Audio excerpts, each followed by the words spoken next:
Good morning ਬੇਟਾ। Punjabi class ਵਿੱਚ ਤੁਹਾਡਾ ਸਵਾਗਤ ਹੈ। ਬੇਟਾ ਪਿਛਲੀ ਕਲਾਸ ਵਿੱਚ ਆਪਾਂ ਤੁਹਾਡੀ ਪਾਠ ਪੁਸਤਕ ਵੰਨਗੀ ਦੀ ਪਹਿਲੀ ਕਹਾਣੀ ਜਨਮ ਦਿਨ ਇੱਥੋਂ ਤੱਕ ਪੜ੍ਹੀ ਸੀ ਕਿ ਜੁਗਲ ਪ੍ਰਸਾਦ ਦੀ ਪਤਨੀ ਜਿਹੜੀ ਦੇਵਕੀ ਉਹ ਉਦਾਸ ਹੋ ਜਾਂਦੀ ਹੈ ਅਤੇ ਜੁਗਲ ਪ੍ਰਸਾਦ ਖਿਝ ਜਾਂਦਾ ਹੈ ਕਿਉਂਕਿ ਉਸ ਦੀ ਪਤਨੀ ਕਹਿੰਦੀ ਹੈ ਕਿ ਜੋਤੀ ਦੇ ਕੱਪੜਿਆਂ ਵਾਸਤੇ ਪੈਸੇ ਕਿੱਥੋਂ ਆਉਣਗੇ। ਹਜੇ ਤਾਂ ਪਿਛਲਾ ਚੜ੍ਹਿਆ ਹੋਇਆ ਕਰਜ਼ਾ ਵੀ ਨਹੀਂ ਉਤਾਰਿਆ। ਅਤੇ ਜੁਗਲ ਪ੍ਰਸਾਦ ਕੀ ਕਹਿੰਦਾ ਹੈ, ਆਓ ਆਪਾਂ ਅੱਗੇ ਕਹਾਣੀ ਪੜ੍ਹਦੇ ਹਾਂ। ਬਸ ਤੂੰ ਤਾਂ ਹਰ ਵੇਲੇ ਇਹੋ ਹੀ ਰੋਣੇ ਰੋਂਦੀ ਰਿਹਾ ਕਰ। ਲੋਕੀ ਇਹੋ ਜਿਹੀਆਂ ਮੌਕਿਆਂ ਲਈ ਤਰਸਦੇ ਨੇ। ਤੂੰ ਹੈ ਕਿ ਉਹ ਤੁਸੀਂ ਤੇ ਐਵੇਂ ਹੀ ਪਏ ਗਰਮ ਹੁੰਦੇ ਹੋ ਕਿ ਮੈਂ ਨਹੀਂ ਚਾਹੁੰਦੀ ਮੇਰੇ ਲਾਲ ਦੀ ਸ਼ਾਨ ਵਧੇ, ਪਰ ਇਹਨਾਂ ਚੀਜ਼ਾਂ ਦਾ ਇੰਤਜ਼ਾਮ ਕਰਨ ਨਾਲ ਹੀ ਹੋਣਾ ਹੈ। ਐਵੇਂ ਥੁੱਕਾਂ ਨਾਲ ਵੜੇ ਨਹੀਂ ਪੱਕਦੇ। ਭਾਵੇਂ ਕੁਝ ਵੀ ਹੋ ਜਾਏ, ਇਹਨਾਂ ਚੀਜ਼ਾਂ ਦਾ ਇੰਤਜ਼ਾਮ ਮੈਂ ਕਰਕੇ ਛੱਡਾਂਗਾ। ਜੁਗਲ ਪ੍ਰਸਾਦ ਨੇ ਦ੍ਰਿੜਤਾ ਨਾਲ ਕਿਹਾ। ਇਹਨਾਂ ਵਾਕਾਂ ਵਿੱਚ ਲੇਖਕ ਦੱਸਣਾ ਚਾਹੁੰਦਾ ਹੈ ਕਿ ਜੁਗਲ ਪ੍ਰਸਾਦ ਆਪਣੀ ਪਤਨੀ ਨੂੰ ਸਮਝਾਉਂਦਾ ਹੋਇਆ ਕਹਿੰਦਾ ਹੈ ਕਿ ਤੂੰ ਐਵੇਂ ਨਾ ਰੋਇਆ ਕਰ, ਐਵੇਂ ਨਾ ਤੂੰ ਇਹ ਗਰੀਬੀ ਦੇ ਰੋਣੇ ਰੋਇਆ ਕਰ। ਅਜਿਹੇ ਮੌਕੇ ਵਾਰ-ਵਾਰ ਨਹੀਂ ਮਿਲਦੇ। ਅਤੇ ਪਰ ਦੇਵਕੀ ਅੱਗੋਂ ਮਜਬੂਰੀ ਜ਼ਾਹਰ ਕਰਦੀ ਹੋਈ ਕਹਿੰਦੀ ਕਿ ਮੈਂ ਵੀ ਚਾਹੁੰਦੀ ਹਾਂ ਕਿ ਮੇਰੇ ਪੁੱਤਰ ਦੀ ਸ਼ਾਨ ਵਧੇ, ਪਰ ਜਿਹੜੇ ਇਹ ਕੰਮ ਹੈ ਇਹਦੇ ਲਈ ਪੈਸੇ ਦਾ ਇੰਤਜ਼ਾਮ ਕਰਨਾ ਪੈਂਦਾ ਹੈ। ਐਵੇਂ ਥੁੱਕਾਂ ਨਾਲ ਵੜੇ ਨਹੀਂ ਪੱਕਦੇ, ਭਾਵ ਗੱਲਾਂ ਬਾਤਾਂ ਨਾਲ ਨਹੀਂ ਸਰਦਾ। ਤਾਂ ਅੱਗੋਂ ਜੁਗਲ ਪ੍ਰਸਾਦ ਮਜ਼ਬੂਤ ਇਰਾਦੇ ਨਾਲ ਕਹਿੰਦਾ ਹੈ ਕਿ ਮੈਂ ਪ੍ਰਬੰਧ ਕਰ ਲਵਾਂਗਾ। ਦੇਵਕੀ ਦੇ ਜਾਣ ਉੱਤੇ ਜੁਗਲ ਪ੍ਰਸਾਦ ਨੇ ਸੋਚਿਆ, ਮੈਂ ਐਵੇਂ ਹੀ ਦੇਵਕੀ ਵਿਚਾਰੀ ਉੱਤੇ ਗੁੱਸੇ ਹੋਣ ਲੱਗ ਜਾਂਦਾ ਹਾਂ। ਇਹ ਪੈਸੇ ਦੀ ਘਾਟ ਮੈਨੂੰ ਹਮੇਸ਼ਾ ਗੁੱਸਾ ਚੜ੍ਹਾ ਦਿੰਦੀ ਹੈ। ਅਤੇ ਜੁਗਲ ਪ੍ਰਸਾਦ ਕਹਿੰਦਾ ਹੈ ਕਿ ਦੇਵਕੀ ਵਿਚਾਰੀ ਦਾ ਇਸ ਵਿੱਚ ਕੀ ਕਸੂਰ ਹੈ। ਮੈਨੂੰ ਗੁੱਸਾ ਆਪਣੀ ਪਤਨੀ 'ਤੇ ਐਵੇਂ ਨਹੀਂ ਕੱਢਣਾ ਚਾਹੀਦਾ। ਇਹ ਪੈਸੇ ਦੀ ਕਮੀ ਕਾਰਨ ਮੈਨੂੰ ਗੁੱਸਾ ਚੜ੍ਹ ਜਾਂਦਾ ਹੈ। ਇਹ ਵੀ ਕੀ ਜ਼ਿੰਦਗੀ ਹੋਈ, ਪੈਸੇ ਲਈ ਜਪਦੇ ਫਿਰਨਾ। ਇਹ ਵੀ ਕੋਈ ਜ਼ਿੰਦਗੀ ਹੈ ਕਿ ਇੱਕ ਪੈਸੇ ਲਈ ਯਬਕਦੇ ਫਿਰਨਾ, ਮਾਰੇ ਫਿਰਨਾ। ਕੀ ਸਾਡੇ ਗਰੀਬਾਂ ਦਾ ਇਤਨਾ ਵੀ ਹੱਕ ਨਹੀਂ ਕਿ ਅਸੀਂ ਆਪਣੇ ਹੋਣਹਾਰ ਲੜਕੇ ਦੀ ਇੱਕ ਨਿੱਕੀ ਜਿਹੀ ਖੁਸ਼ੀ ਨੂੰ ਖਰੀਦ ਸਕੀਏ, ਅਤੇ ਇਹ ਅਮੀਰ ਹਜ਼ਾਰਾਂ ਰੁਪਏ ਐਵੇਂ ਹੀ ਅਯਾਸ਼ੀ ਵਿੱਚ ਰੋੜਦੇ ਫਿਰਦੇ ਨੇ। ਅਸੀਂ ਗਰੀਬ ਉਤਨਾ ਚਿਰ ਨਹੀਂ ਉੱਠ ਸਕਾਂਗੇ ਜਿਤਨਾ ਚਿਰ ਅਸੀਂ ਆਪ ਯਤਨ ਨਹੀਂ ਕਰਦੇ। ਅਮੀਰ ਨੇ ਤਾਂ ਨਾ ਸਾਨੂੰ ਉਠਾਲਣਾ ਹੈ, ਨਾ ਹੀ ਕਦੀ ਉੱਠਣ ਦੇਣਾ ਹੈ। ਤਾਂ ਜੁਗਲ ਪ੍ਰਸਾਦ ਜਿਹੜਾ ਹੈ ਉਹ ਦੱਸਦਾ ਹੈ ਕਿ ਪੈਸੇ ਦੀ ਕਮੀ ਕਾਰਨ ਜਿਹੜੇ ਗਰੀਬਾਂ ਦੇ ਬੱਚੇ ਪਿੱਛੇ ਰਹਿ ਜਾਂਦੇ ਹੈ। ਕਿ ਸਾਡਾ ਕੀ ਕਸੂਰ ਹੈ ਕਿ ਅਸੀਂ ਆਪਣੇ ਬੱਚੇ ਦੀ ਛੋਟੀ ਜਿਹੀ ਖੁਸ਼ੀ ਵੀ ਨਹੀਂ ਖਰੀਦ ਸਕਦੇ ਕੁਝ ਪੈਸਿਆਂ ਲਈ। ਅਤੇ ਜਿਹੜੇ ਅਮੀਰ ਲੋਕ ਹੈ ਉਹ ਆਪਣੀ ਐਸ਼ਪ੍ਰਸਤੀ ਲਈ, ਐਸ਼ਪ੍ਰਸਤੀ ਲਈ ਕਿੰਨੇ ਪੈਸੇ, ਕਿ ਹਜ਼ਾਰਾਂ ਰੁਪਏ ਐਵੇਂ ਹੀ ਰੋੜ ਦਿੰਦੇ ਹਨ। ਕਹਿੰਦੇ ਕਿ ਇਹਦੇ ਲਈ ਗਰੀਬਾਂ ਨੂੰ ਆਪ ਯਤਨ ਕਰਨਾ ਪਏਗਾ, ਅੱਗੇ ਆਉਣਾ ਪਏਗਾ। ਜਿੰਨੀ ਦੇਰ ਗਰੀਬ ਖੁਦ ਕੋਸ਼ਿਸ਼ ਨਹੀਂ ਕਰਨਗੇ ਓਨੀ ਦੇਰ ਕੁਝ ਨਹੀਂ ਹੋ ਸਕਦਾ। ਅਮੀਰਾਂ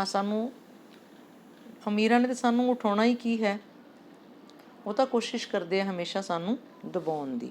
ਇਹਦੇ ਲਈ ਜਿਹੜਾ ਯਤਨ ਹੈ ਸਾਨੂੰ ਆਪ ਹੀ ਕਰਨਾ ਪੈਣਾ ਹੈ। ਫਿਰ ਉਸਦਾ ਧਿਆਨ ਦੇਵਕੀ ਵੱਲ ਗਿਆ, ਜਿਹੜੀ ਵਿਚਾਰੀ ਜਦੋਂ ਦੀ ਵਿਆਹੀ ਆਈ ਸੀ ਤੰਗੀ ਤੁਰਸ਼ੀ ਦੇ ਪੁੜਾਂ ਵਿੱਚ ਹੀ ਪਿਸ ਰਹੀ ਸੀ। ਤੰਗੀ ਤੁਰਸ਼ੀ, ਪੈਸੇ ਦੀ ਘਾਟ ਵਿੱਚ ਹੀ ਪਿਸ ਰਹੀ ਸੀ, ਭਾਵ ਪੈਸੇ ਦੀ ਕਮੀ ਹੀ ਜਿਹੜੀ ਸੀ ਉਹਨੂੰ ਪਰੇਸ਼ਾਨ ਕਰ ਰਹੀ ਸੀ। ਹੁਣ ਉਸਦੇ ਮਨ ਵਿੱਚ ਦੇਵਕੀ ਲਈ ਵਧੇਰੇ ਤਰਸ ਸੀ। ਵਿਚਾਰੀ ਕੀ ਕਰੇ, ਬੜੀ ਮੁਸ਼ਕਿਲ ਨਾਲ 150 ਰੁਪਏ ਵਿੱਚ 5 ਬੱਚਿਆਂ ਨੂੰ ਪਾਲਦੀ ਹੈ। ਹੁਣ ਉਹਨੂੰ ਲੱਗਿਆ ਕਿ ਇਹਦੇ ਵਿੱਚ ਦੇਵਕੀ ਦਾ ਕੋਈ ਕਸੂਰ ਨਹੀਂ। ਉਹ ਤਾਂ ਜਦੋਂ ਦੀ ਵਿਆਹੀ ਆਈ ਹੈ ਪੈਸੇ ਦੀ ਤੰਗੀ ਨਾਲ ਲੜ ਰਹੀ ਹੈ, ਗਰੀਬੀ ਦੇ ਪੁੜਾਂ ਵਿੱਚ, ਚੱਕੀ ਵਿੱਚ ਪਿਸ ਰਹੀ ਹੈ। ਉਹਦੀ ਹਿੰਮਤ ਹੈ ਕਿ ਉਹ 150 ਰੁਪਏ ਵਿੱਚ 5 ਬੱਚਿਆਂ ਨੂੰ ਪਾਲ ਰਹੀ ਹੈ। ਇੱਕ ਫਟੀ ਸਫੇਦ ਚਾਦਰ ਵਿੱਚੋਂ ਗੁਆਂਢਣ ਦੀ ਮਸ਼ੀਨ 'ਤੇ ਮੈਂ ਇਸ ਦੀ ਕਮੀਜ਼ ਤਾਂ ਤਿਆਰ ਕਰ ਲਵਾਂਗੀ। ਹਾਂ, ਚਿੱਟੀ ਨਿੱਕਰ ਦਾ ਕੱਪੜਾ ਵੀ ਬਾਜ਼ਾਰੋਂ ਲੈਣਾ ਹੀ ਪੈਣਾ ਹੈ ਅਤੇ ਸਵਾਉਣੀ ਦਰਜੀ ਤੋਂ ਪਵੇਗੀ। ਮੈਨੂੰ ਨਿੱਕਰ ਸਿਉਣ ਦੀ ਜਾਂਚ ਨਹੀਂ ਆਉਂਦੀ, ਜਾਂਚ ਤਰੀਕਾ।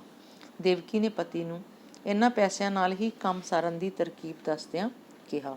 ਤਰਕੀਬ, ਸਕੀਮ, ਯੋਜਨਾ। ਦੇਵਕੀ ਨੇ ਆਪਣੇ ਪਤੀ ਨੂੰ ਸਮਝਾਇਆ ਕਿ ਮੈਂ ਇੱਕ ਚਾਦਰ ਪਈ ਹੈ ਚਿੱਟੀ ਘਰੇ, ਉਹਦੇ ਵਿੱਚੋਂ ਇਹਦੀ ਸ਼ਰਟ ਤਾਂ ਤਿਆਰ ਕਰ ਲੂੰਗੀ, ਪਰ ਨਿੱਕਰ ਜਿਹੜੀ ਹੈ ਉਹ ਆਪਾਂ ਨੂੰ ਦਰਜੀ ਕੋਲੋਂ ਸਵਾਉਣੀ ਪੈਣੀ ਹੈ, ਕਿਉਂਕਿ ਮੈਨੂੰ ਨਿੱਕਰ ਬਣਾਉਣ ਦਾ ਤਰੀਕਾ ਨਹੀਂ ਆਉਂਦਾ। ਜੁਗਲ ਪ੍ਰਸਾਦ ਘਰੋਂ ਤੁਰਨ ਲੱਗਾ। ਉਸ ਵੇਖਿਆ ਜੋਤੀ ਘਰ ਹੀ ਨਹੀਂ ਸੀ। ਸਾਰੇ ਪਾਸੇ ਜਦੋਂ ਜੁਗਲ ਪ੍ਰਸਾਦ ਬਾਜ਼ਾਰ ਜਾਣ ਲੱਗਾ ਤਾਂ ਉਹਨੇ ਵੇਖਿਆ ਕਿ ਜੋਤੀ ਘਰ ਨਹੀਂ। ਸਾਰੇ ਪਾਸੇ ਭਾਲਿਆ, ਲੱਭਿਆ, ਪਰ ਕਿਧਰੇ ਨਜ਼ਰ ਨਾ ਆਇਆ। ਭਾਵੇਂ ਇਸ ਸਮੇਂ ਥੋੜ੍ਹਾ ਥੋੜ੍ਹਾ ਹਨੇਰਾ ਹੋ ਗਿਆ ਸੀ, ਪਰ ਜੁਗਲ ਪ੍ਰਸਾਦ ਨਹੀਂ ਸੀ ਚਾਹੁੰਦਾ ਕਿ ਇਸ ਕੰਮ ਵਿੱਚ ਹੋਰ ਦੇਰ ਕੀਤੀ ਜਾਏ। ਉਹ ਆਪ ਹੀ ਜੋਤੀ ਨੂੰ ਲੱਭਣ ਚਲਾ ਗਿਆ। ਉਸ ਵੇਖਿਆ ਕਿ ਬਾਹਰ ਗਲੀ ਵਿੱਚ ਜੋਤੀ ਮੁੰਡਿਆਂ ਨਾਲ ਖੇਡ ਰਿਹਾ ਸੀ। ਉਸ ਨੂੰ ਇਸ ਤਰ੍ਹਾਂ ਨਿਸ਼ਚਿੰਤ ਵੇਖ ਕੇ ਉਸ ਸੋਚਿਆ, ਸੱਚ ਕਹਿੰਦੇ ਨੇ ਕਿ ਬਚਪਨ ਬਾਦਸ਼ਾਹੀ ਹੁੰਦੀ ਹੈ। ਇਸ ਨੂੰ ਕੋਈ ਫਿਕਰ ਨਹੀਂ ਆਪਣੇ ਕੱਪੜੇ ਦਾ ਬੰਦੋਬਸਤ ਕਰਨ ਦਾ। ਮਾਪੇ ਆਪੇ ਪਏ ਫਿਕਰ ਕਰਨ। ਤਾਂ ਜੁਗਲ ਪ੍ਰਸਾਦ ਮਨ ਵਿੱਚ ਹੀ ਸੋਚਦਾ ਹੈ ਕਿ ਜੋਤੀ ਤਾਂ ਨਿਸ਼ਚਿੰਤ ਫਿਰਦਾ ਹੈ, ਉਹਨੂੰ ਕੋਈ ਚਿੰਤਾ ਹੀ ਨਹੀਂ ਕਿ ਆਪਣੇ ਕੱਪੜਿਆਂ ਦਾ ਇੰਤਜ਼ਾਮ ਕਰੇ, ਬੰਦੋਬਸਤ ਇੰਤਜ਼ਾਮ ਕਰੇ। ਇਹ ਮਾਂ ਬਾਪ ਦੀ ਚਿੰਤਾ ਹੈ। ਸੱਚ ਕਹਿੰਦੇ ਨੇ ਇੱਕ ਹੋਣਹਾਰ ਬੱਚਾ ਘਰ ਨੂੰ ਚਮਕਾ ਦਿੰਦਾ ਹੈ। ਐਤਵਾਰ ਵਾਲੇ ਦਿਨ ਜਿੱਥੇ ਹਰ 94 ਸਕੂਲਾਂ ਦੇ 94 ਸਿਲੈਕਟਡ ਸਕੂਲਾਂ ਦੇ ਬੱਚੇ ਸਟੇਜ ਉੱਤੇ ਜਾ ਕੇ ਹਾਰ ਪਾਉਣਗੇ, ਉਹਨਾਂ ਵਿੱਚ ਮੇਰਾ ਜੋਤੀ ਵੀ ਹੋਵੇਗਾ। ਜਦੋਂ ਇਸ ਦਾ ਨਾਂ ਬੋਲਿਆ ਜਾਵੇਗਾ, ਜੁਗਲ ਪ੍ਰਸਾਦ ਸਪੁੱਤਰ ਲਾਲਾ ਜੁਗਲ ਪ੍ਰਸਾਦ, ਤਾਂ ਉੱਥੇ ਬੈਠੇ ਹੋਰ ਪਤਵੰਤਿਆਂ ਤੇ ਮੰਤਰੀਆਂ ਨੂੰ, ਪਤਵੰਤੇ ਮੰਨੇ ਪ੍ਰਮੰਨੇ, ਪ੍ਰਸਿੱਧ, ਫੇਮਸ, ਅਤੇ ਮੰਤਰੀਆਂ ਨੂੰ ਪਤਾ ਲੱਗੇਗਾ ਕਿ ਇਹ ਮੁੰਡਾ ਲਾਲਾ ਜੁਗਲ ਪ੍ਰਸਾਦ ਦਾ ਹੈ। ਫਿਲਮ ਲਈ ਜਾਏਗੀ, ਫੋਟੋ ਖਿੱਚੀ ਜਾਏਗੀ, ਅਖਬਾਰ ਵਿੱਚ ਇਸ ਦਾ ਨਾਂ ਆਵੇਗਾ ਅਤੇ ਹੋ ਸਕਦਾ ਹੈ ਇਸ ਦੀ ਤਸਵੀਰ ਵੀ ਆਵੇ। ਇਹ ਸੋਚ ਕੇ ਉਸ ਦੀਆਂ ਵਾਂਛਾਂ ਖਿਲ ਗਈਆਂ। ਵਾਂਛਾਂ ਖਿਲ ਜਾਣਾ, ਖੁਸ਼ ਹੋਣਾ।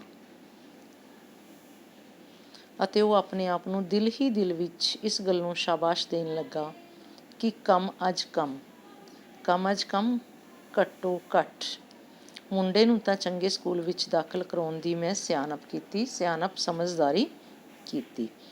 ਜਿਹੜੀ ਸ਼ਾਨ ਮੇਰੇ 4 ਮੁੰਡੇ ਕੁੜੀਆਂ ਨੇ ਵੀ ਰਲ ਕੇ ਨਹੀਂ ਸੀ ਵਧਾਈ, ਉਹ ਇਕੱਲੇ ਨੇ ਵਧਾ ਵਿਖਾਈ। ਫਿਰ ਕੁਝ ਚੇਤੇ ਕਰਕੇ ਉਹ ਖੁਸ਼ੀ ਨਾਲ ਬੋਲਿਆ, ਚੇਤੇ ਯਾਦ ਕਰਕੇ। ਜੋਤੀ ਦੀ ਮਾਂ, ਅੱਜ ਰੱਬ ਨੇ ਇੱਕ ਹੋਰ ਬੜਾ ਸਬੱਬ ਕਰ ਦਿੱਤਾ ਹੈ। ਸਬੱਬ, ਬਹਾਨਾ, ਇੱਕ ਹੋਰ ਜਿਹੜਾ ਹੈ ਮੌਕਾ ਬਣਾ ਦਿੱਤਾ। ਮੈਂ ਜਦੋਂ ਇਸ ਦੀ ਇੱਥੋਂ ਛਪਦੀ ਅਖਬਾਰ ਦੇ ਦਫ਼ਤਰ ਕੋਲੋਂ ਦੀ ਲੰਘਿਆ ਕ੍ਰਾਸ ਕੀਤਾ ਤਾਂ ਖਿਆਲ ਆਇਆ ਕਿ ਪਤਾ ਕਰੀਏ ਜੇ ਉਸ ਦਿਨ ਸਮਾਗਮ ਸਮੇਂ ਜੋਤੀ ਦੇ ਹਾਰ ਪਾਉਣ ਦੀ ਫੋਟੋ ਦਾ ਵੀ ਪ੍ਰਬੰਧ ਹੋ ਸਕੇ। ਜਿਉਂ ਹੀ ਮੈਂ ਅੰਦਰ ਵੜਿਆ ਕਿ ਫੋਟੋਗ੍ਰਾਫਰ ਕੈਮਰਾ ਲਟਕਾਈ ਬਾਹਰ ਆ ਰਿਹਾ ਸੀ। ਮੈਂ ਉਸ ਨਾਲ ਗੱਲ ਜਾ ਕੀਤੀ ਅਤੇ ਪਤਾ ਲੱਗਾ ਕਿ ਐਤਵਾਰ ਵਾਲੇ ਸਮਾਗਮ 'ਤੇ ਉਹੀ ਜਾ ਰਿਹਾ ਹੈ। ਅਤੇ ਮੈਂ ਉਸ ਨਾਲ ਵੀ ਗੱਲ ਕਰ ਆਇਆ ਹਾਂ ਕਿ ਜਦੋਂ ਰਿਪਬਲਿਕ ਸਕੂਲ ਦਾ KG ਜਮਾਤ ਦਾ ਪ੍ਰਤੀਨਿਧੀ ਰਿਪਰੈਜ਼ੈਂਟੇਟਿਵ ਮੇਰਾ ਇਹ ਮੁੰਡਾ ਮੰਤਰੀ ਜੀ ਨੂੰ ਹਾਰ ਪਾਏ, ਉਹ ਫੋਟੋ ਜ਼ਰੂਰ ਖਿੱਚੇ। ਤਾਂ ਉਹ ਆਪਣੀ ਘਰ ਵਾਲੇ ਨੂੰ ਦੱਸਦਾ ਹੈ ਕਿ ਮੈਂ ਜਿਹੜਾ ਅਖਬਾਰ ਵਾਲਾ ਆਫਿਸ ਹੈ ਨਾ, ਉਹਦੇ ਫੋਟੋਗ੍ਰਾਫਰ ਨਾਲ ਵੀ ਗੱਲ ਕਰ ਆਇਆ ਕਿ ਉਹ ਜੋਤੀ ਦੀ ਫੋਟੋ ਲੈ ਲਵੇ। ਸਵੇਰੇ ਮੁੰਡੇ ਕੁੜੀਆਂ ਨੂੰ ਸਕੂਲ ਅਤੇ ਜੁਗਲ ਪ੍ਰਸਾਦ ਨੂੰ ਦਫ਼ਤਰ ਟੋਰ ਕੇ ਦੇਵਕੀ ਨੇ ਇੱਕ ਪੁਰਾਣੀ ਚਿੱਟੀ ਚਾਦਰ ਕੱਢੀ।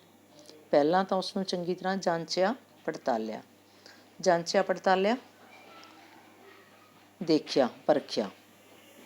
ਫਿਰ ਜਾਂਚ ਕੀਤੀ ਕਿ ਸਾਰਾ ਦਿਨ ਮਗਜ਼ ਪੱਚੀ ਦਿਮਾਗ ਲਾ ਕੇ ਗੁਆਂਢਣ ਦੀ ਮਸ਼ੀਨ 'ਤੇ ਸ਼ਾਮ ਤੱਕ ਮੁਸ਼ਕਿਲ ਨਾਲ ਜੋਤੀ ਦੀ ਕਮੀਜ਼ ਤਿਆਰ ਕਰ ਸਕੀ। ਉਧਰ ਜੁਗਲ ਪ੍ਰਸਾਦ ਨੇ 2 ਘੰਟਿਆਂ ਦੀ ਛੁੱਟੀ ਲਈ ਅਤੇ ਨਾਗਰਿਕ ਸਭਾ ਦੇ ਦਫ਼ਤਰ ਜਾ ਕੇ ਯਤਨ ਕੀਤਾ ਕਿ ਕਿਸੇ ਤਰ੍ਹਾਂ ਉਸਨੂੰ ਨਿਮੰਤਰਣ ਪੱਤਰ, ਇਨਵੀਟੇਸ਼ਨ, ਜਿਹੜਾ ਸੱਦਾ ਪੱਤਰ ਮਿਲ ਸਕੇ, ਤਾਂ ਜੋ ਆਪਣੀਆਂ ਅੱਖਾਂ ਨਾਲ ਆਪਣੇ ਪਿਆਰੇ ਪੁੱਤਰ ਨੂੰ ਮਾਣ ਪ੍ਰਾਪਤ ਕਰਦਿਆਂ ਵੇਖ ਸਕੇ।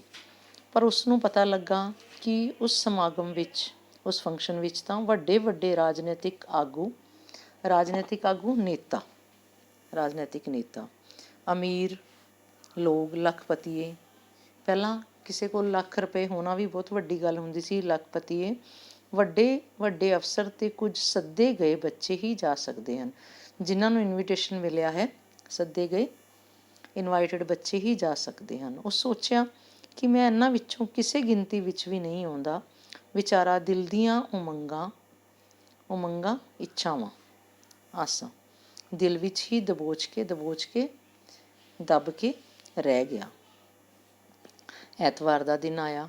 ਅੱਜ ਸਾਰੇ ਟੱਬਰ ਨੂੰ ਜੋਤੀ ਉੱਤੇ ਮਾਣ ਸੀ, ਜਿਸ ਕਰਕੇ ਸਾਰੇ ਉਸਨੂੰ ਤਿਆਰ ਕਰਨ ਵਿੱਚ ਜੁਟ ਲੱਗ ਗਏ। ਕੋਈ ਉਸਨੂੰ ਸਾਬਣ ਮਲ ਕੇ ਨੁਹਾ ਰਿਹਾ ਸੀ, ਕੋਈ ਨਿੱਕਰ ਕਮੀਜ਼ ਨੂੰ ਇਸਤਰੀ ਕਰ ਰਿਹਾ ਸੀ, ਪ੍ਰੈਸ ਕਰ ਰਿਹਾ ਸੀ, ਇਸਤਰੀ ਕਰਨਾ ਪ੍ਰੈਸ ਕਰ ਰਿਹਾ ਸੀ, ਅਤੇ ਕੋਈ ਉਸਦੀ ਕੰਘੀ ਪੱਟੀ ਦੇ ਆਹਰ ਪਾਹਰ ਵਿੱਚ ਜੁਟਿਆ ਪਿਆ ਸੀ, ਆਹਰ ਪਾਹਰ ਕੰਮ ਵਿੱਚ ਲੱਗਿਆ ਹੋਇਆ ਸੀ। ਤਕਾਲਾਂ ਸ਼ਾਮ ਸਮੇਂ ਸਾਰਾ ਟੱਬਰ ਪਰਿਵਾਰ ਇਸ ਗੱਲ ਦੀ ਇੰਤਜ਼ਾਰ ਵਿੱਚ ਸੀ ਕਿ ਕਿਸ ਵੇਲੇ ਜੋਤੀ ਸਮਾਗਮ ਤੋਂ ਵਾਪਸ ਆਏ, ਤਾਂ ਜੋ ਆਪਣੀ ਜ਼ਬਾਨੀ ਮਤਲਬ ਆਪਣੇ ਮੂੰਹ ਨਾਲ ਸਾਰੀ ਰੌਣਕ ਅਤੇ ਮਿਲੇ ਮਾਣ ਨੂੰ ਵਿਸਥਾਰ ਨਾਲ ਡਿਟੇਲ ਵਿੱਚ ਬਿਆਨ ਕਰ ਸਕੇ। ਜੁਗਲ ਪ੍ਰਸਾਦ 2 ਵਾਰੀ ਸੜਕ 'ਤੇ ਆਪ ਜਾ ਚੁੱਕਾ ਸੀ। ਬੱਚਿਆਂ ਨੂੰ ਵੇਖਣ ਲਈ ਸੜਕ 'ਤੇ ਭੇਜਣ ਦਾ ਤਾਂ ਕੋਈ ਅੰਤ ਹੀ ਕੋਈ ਨਹੀਂ ਸੀ, ਪਰ ਹਾਲੇ ਤੀਕ ਉਹ ਨਹੀਂ ਸੀ ਪਰਤਿਆ ਵਾਪਸ ਮੁੜਿਆ। ਜੋਤੀ ਵਾਪਸ ਨਹੀਂ ਸੀ ਆਇਆ। ਅਖੀਰ ਉਸ ਦੂਰੋਂ ਵੇਖਿਆ ਉਸਦੀ ਪ੍ਰਿੰਸੀਪਲ ਜੋਤੀ ਨੂੰ ਆਪ ਨਾਲ ਲਿਆ ਰਹੀ ਸੀ। ਉਹਨੇ ਦੇਖਿਆ ਕਿ ਜੋਤੀ ਦੇ ਸਕੂਲ ਦੀ ਪ੍ਰਿੰਸੀਪਲ ਜੋਤੀ ਨੂੰ ਨਾਲ ਲੈ ਕੇ ਆ ਰਹੀ ਸੀ। ਇਹ ਨਜ਼ਾਰਾ ਤੱਕ ਕੇ ਵੇਖ ਕੇ ਜੁਗਲ ਪ੍ਰਸਾਦ ਦੀ ਖੁਸ਼ੀ ਦਾ ਕੋਈ ਅੰਤ ਹੀ ਨਾ ਰਿਹਾ। ਤਾਂ ਬੇਅੰਤ ਖੁਸ਼ ਹੋਇਆ ਜੁਗਲ ਪ੍ਰਸਾਦ। ਦੇਵਕੀ ਦਾ ਧਿਆਨ ਉਸ ਪਾਸੇ ਵੱਲ ਖਿੱਚਦਿਆਂ ਉਹ ਗਦਗਦ ਹੋ ਕੇ ਬਹੁਤ ਖੁਸ਼ ਹੋ ਕੇ ਬੋਲਿਆ, ਅਖੀਰ ਸਾਰੇ ਸਕੂਲ ਦਾ ਲਾਇਕ ਬੱਚਾ ਜੋ ਹੋਇਆ ਕਿ ਸਾਰੇ ਸਕੂਲ ਵਿੱਚੋਂ ਇਹ ਬਹੁਤ ਸਮਝਦਾਰ ਬੱਚਾ ਹੈ। ਪ੍ਰਿੰਸੀਪਲ ਵੀ ਇਸ ਨਾਲ ਉਹਨਾਂ ਫਖਰ ਮਾਣ ਸਮਝਦੀ ਏ। ਇਹ ਵੇਖੋ ਘੜੀ ਮੁੜੀ ਜੋਤੀ ਵੱਲ ਉੱਠ ਕੇ ਉਸ ਨੂੰ ਘੁੱਟਦੀ ਤੇ ਗੱਲਾਂ ਕਰਦੀ ਏ, ਇਸ ਕਰਕੇ ਉਸ ਨੂੰ ਪਿਆਰ ਕਰ ਰਹੀ ਹੈ। ਪਰ ਨੇੜੇ ਆਉਣ 'ਤੇ ਜੁਗਲ ਪ੍ਰਸਾਦ ਨੇ ਵੇਖਿਆ ਜੋਤੀ ਡਸਕੋਰੇ ਭਰ ਰਿਹਾ ਸੀ। ਡਸਕੋਰੇ ਭਰਨਾ, ਰੋਣਾ। ਇਹ ਵੇਖ ਕੇ ਜੁਗਲ ਪ੍ਰਸਾਦ ਹੱਕਾ ਬੱਕਾ ਹੈਰਾਨ ਰਹਿ ਗਿਆ। ਉਸਨੂੰ ਇਸ ਗੱਲ ਦੀ ਸਮਝ ਹੀ ਨਹੀਂ ਸੀ ਆ ਰਹੀ। ਉਸਨੂੰ ਕੋਈ ਗੱਲ ਸਮਝ ਨਹੀਂ ਆ ਰਹੀ ਸੀ ਵੀ ਕੀ ਹੋ ਰਿਹਾ ਹੈ। ਆਉਂਦਿਆਂ ਸਾਰ ਉਸ ਪ੍ਰਿੰਸੀਪਲ ਨੇ ਆਖਣਾ ਸ਼ੁਰੂ ਕਰ ਦਿੱਤਾ, ਮਿਸਟਰ ਜੁਗਲ ਪ੍ਰਸਾਦ, ਮੈਨੂੰ ਬਹੁਤ ਅਫਸੋਸ ਹੈ ਕਿ ਆਪ ਜੀ ਦੇ ਸਪੁੱਤਰ ਜੋਤੀ ਨੂੰ ਹਾਰ ਪਹਿਨਾਉਣ ਦਾ ਮਾਣ ਨਹੀਂ ਮਿਲ ਸਕਿਆ, ਕਿਉਂਕਿ ਸੇਠ ਲਖਪਤ ਰਾਏ ਨੇ ਜੋਤੀ ਦੀ ਥਾਂ ਆਪਣੇ ਪੁੱਤਰ ਦਾ ਨਾਂ ਬਦਲਵਾ ਲਿਆ ਸੀ। ਕਿ ਮੈਨੂੰ ਇਸ ਗੱਲ ਦਾ ਬਹੁਤ ਦੁੱਖ ਹੈ ਕਿ ਜੋਤੀ ਨੂੰ ਹਾਰ ਪਾਉਣ ਦਾ ਮੌਕਾ ਨਹੀਂ ਮਿਲਿਆ, ਕਿਉਂਕਿ ਸੇਠ ਲਖਪਤ ਰਾਏ ਨੇ ਜੋਤੀ ਦੀ ਜਗ੍ਹਾ ਆਪਣੇ ਪੁੱਤਰ ਨੂੰ ਇਸ ਲਈ ਚੁਣਿਆ, ਮਤਲਬ ਇਹ ਆਪਣੇ ਪੁੱਤਰ ਦਾ ਨਾਮ ਲਿਖਵਾਇਆ।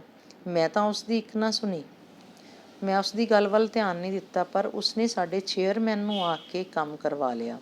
ਤੁਸੀਂ ਜਾਣਦੇ ਹੋ ਕਿ ਮੈਂ ਤਾਂ ਇੱਕ ਮੁਲਾਜ਼ਮ ਹੀ ਹਾਂ। ਮੁਲਾਜ਼ਮ ਮਤਲਬ ਕਰਮਚਾਰੀ, ਨੌਕਰ ਹੀ ਹਾਂ ਮੈਂ ਤਾਂ। ਜੁਗਲ ਪ੍ਰਸਾਦ ਲਈ ਜਿਵੇਂ ਕੜ ਪਾਟ ਗਿਆ ਹੋਵੇ। ਜ਼ਮੀਨ ਉਹਦੇ ਪੈਰਾਂ ਹੇਠੋਂ ਖਿਸਕ ਗਈ। ਉਸਨੂੰ ਆਪਣੇ ਪੈਰੋਂ ਹੇਠੋਂ ਜ਼ਮੀਨ ਨਿਕਲਦੀ ਜਾਪੀ। ਉਹਨੂੰ ਐਂ ਲੱਗਿਆ ਕਿ ਜ਼ਮੀਨ ਭੱਜ ਰਹੀ ਹੈ ਉਹਦੇ ਪੈਰਾਂ ਥੱਲੋਂ। ਕੜ ਪਾਟਣਾ, ਹੈਰਾਨ ਮਤਲਬ ਪਰੇਸ਼ਾਨ ਹੋਣਾ, ਦੁਖੀ ਹੋਣਾ, ਅਤੇ ਉਹਨੂੰ ਐਂ ਮਹਿਸੂਸ ਹੋਇਆ ਕਿ ਜ਼ਮੀਨ ਜਿਹੜੀ ਹੈ ਉਹਦੇ ਪੈਰਾਂ ਥੱਲੋਂ ਨਿਕਲ ਗਈ ਹੈ। ਉਹ ਉੱਥੇ ਖਲੋਤਾ ਖੜਾ ਰਹਿ ਗਿਆ। ਅਤੇ ਉਸ ਇੰਝ ਮਹਿਸੂਸ ਕੀਤਾ ਜਿਵੇਂ ਕਿਸੇ ਮੋਟੀ ਗੋਗੜ ਵਾਲੇ ਨੇ ਉਸ ਅੰਦਰ ਪੈਟਰੋਲ ਛਿੜਕਣ ਮਗਰੋਂ ਤੀਲੀ ਬਾਲ ਕੇ ਉਸਦੀਆਂ ਸਧਰਾਂ ਅਤੇ ਉਮੰਗਾਂ ਨੂੰ ਫੂਕ ਦਿੱਤਾ ਹੋਵੇ। ਤਾਂ ਉਹਨੂੰ ਜਿਹੜੀ ਇਹ ਗੱਲ ਇਸ ਤਰ੍ਹਾਂ ਮਹਿਸੂਸ ਹੋਈ ਜਦੋਂ ਪ੍ਰਿੰਸੀਪਲ ਨੇ ਇਹ ਕਿਹਾ, ਤਾਂ ਕਿ ਜਿਵੇਂ ਕਿਸੇ ਮੋਟੇ ਢਿੱਡ ਵਾਲੇ ਨੇ ਉਹਦੇ ਅੰਦਰ ਪੈਟਰੋਲ ਛਿੜਕਿਆ ਅਤੇ ਤੀਲੀ ਬਾਲ ਕੇ ਮਤਲਬ ਮਾਚਿਸ ਜਲਾਈ ਔਰ ਉਹਦੀਆਂ ਸਾਰੀਆਂ ਉਮੰਗਾਂ ਦਾ ਖੂਨ ਕਰ ਦਿੱਤਾ। ਭਾਵ ਜਿਹੜੀਆਂ ਸਾਰੀਆਂ ਇੱਛਾਵਾਂ ਸੀ, ਆਸਾਂ ਸੀ, ਉਹ ਸਭ ਬਲ ਗਈਆਂ, ਸੜ ਗਈਆਂ। ਉਸ ਅੱਗ ਦਾ ਲਾਂਬੂ ਜਿਹੜੇ ਉਸ ਦੇ ਰੋਮ ਰੋਮ ਵਿੱਚੋਂ ਨਿਕਲ ਕੇ ਉਸ ਨੂੰ ਸਾੜ ਰਿਹਾ ਹੈ। ਉਸ ਅੱਗ ਦੀਆਂ ਜਿਹੜੀਆਂ ਲਪਟਾਂ ਹੈ ਨਾ ਨਿਕਲ ਰਹੀਆਂ ਹਨ, ਉਹਦੇ ਹਰ ਰੋਮ ਰੋਮ ਵਿੱਚੋਂ ਨਿਕਲ ਰਹੀਆਂ ਹਨ ਅਤੇ ਉਸ ਨੂੰ ਜਲਾ ਰਹੀਆਂ ਹਨ। ਅਚਾਨਕ ਉਸ ਦੀਆਂ ਅੱਖਾਂ ਵਿੱਚੋਂ ਲਹੂ ਨਿਕਲ ਆਇਆ ਅਤੇ ਉਹ ਦ੍ਰਿੜਤਾ ਨਾਲ ਕੜਕਿਆ। ਉਹਨੂੰ ਗੁੱਸਾ ਆ ਗਿਆ ਅਤੇ ਉਹ ਦ੍ਰਿੜਤਾ ਮਜ਼ਬੂਤੀ ਨਾਲ ਕੜਕਿਆ, ਗਰਜਦਾ ਹੈ, ਅੱਜ ਉਸ ਮੰਤਰੀ ਦਾ ਜਨਮ ਦਿਨ ਨਹੀਂ, ਮੇਰਾ ਜਨਮ ਦਿਨ ਹੈ। ਮੇਰੀ ਸੁੱਤੀ ਹੋਈ ਜੁਰਤ ਅਤੇ ਦਲੇਰੀ ਦਾ ਜਨਮ ਦਿਨ ਹੈ। ਜੁਰਤ, ਹਿੰਮਤ। ਤਾਂ ਉਹ ਕਹਿੰਦਾ ਹੈ ਕਿ ਜਿਹੜਾ ਇਹ ਜਨਮ ਦਿਨ ਮੰਤਰੀ ਦਾ ਜਨਮ ਦਿਨ ਨਹੀਂ ਬਲਕਿ ਮੇਰਾ ਖੁਦ ਦਾ ਜਨਮ ਦਿਨ ਹੈ। ਮੇਰੀ ਸੁੱਤੀ ਹੋਈ ਜਿਹੜੀ ਦਲੇਰੀ ਹੈ, ਹਿੰਮਤ ਹੈ, ਉਸ ਦਾ ਜਨਮ ਦਿਨ ਹੈ। ਕਿਵੇਂ? ਮੈਂ ਵੇਖਾਂਗਾ ਕਿਵੇਂ ਕੋਈ ਗਰੀਬਾਂ ਦੀਆਂ ਸਦਰਾਂ ਅਤੇ ਉਮੰਗਾਂ ਨੂੰ ਲਤਾੜਨ ਦੀ ਜੁਰਤ ਕਰੇਗਾ। ਹੁਣ ਮੈਂ ਦੇਖਦਾ ਹਾਂ ਕਿ ਕਿਵੇਂ ਜਿਹੜੇ ਹੈ ਅਮੀਰ ਲੋਕ ਗਰੀਬਾਂ ਦੀਆਂ ਇੱਛਾਵਾਂ ਦਾ, ਉਮੰਗਾਂ ਦਾ ਖੂਨ ਕਰਦੇ ਹਨ, ਕਿਵੇਂ ਉਹਨਾਂ ਨੂੰ ਲਤਾੜਦੇ ਹਨ, ਕਿਵੇਂ ਹਿੰਮਤ ਕਰਨਗੇ ਉਹ ਕਿ ਗਰੀਬਾਂ ਦਾ ਖੂਨ ਚੂਸਣ। ਮੈਂ ਇਹ ਵੇਖਾਂਗਾ। ਮਤਲਬ ਅੱਜ ਤੋਂ ਹਰ ਗਰੀਬ ਨੂੰ ਕੀ ਹੈ, ਇਹ ਕੋਸ਼ਿਸ਼ ਕਰਨੀ ਪਏਗੀ ਕਿ ਉਹ ਆਪਣੇ ਹੱਕਾਂ ਲਈ ਲੜੇ, ਤਾਂ ਹੀ ਅਮੀਰ ਲੋਕ ਜਿਹੜੇ ਹੈ ਉਹਨਾਂ ਦੀ ਆਸਾਂ, ਉਮੀਦਾਂ ਦਾ ਖੂਨ ਕਰਨਾ ਬੰਦ ਕਰਨਗੇ।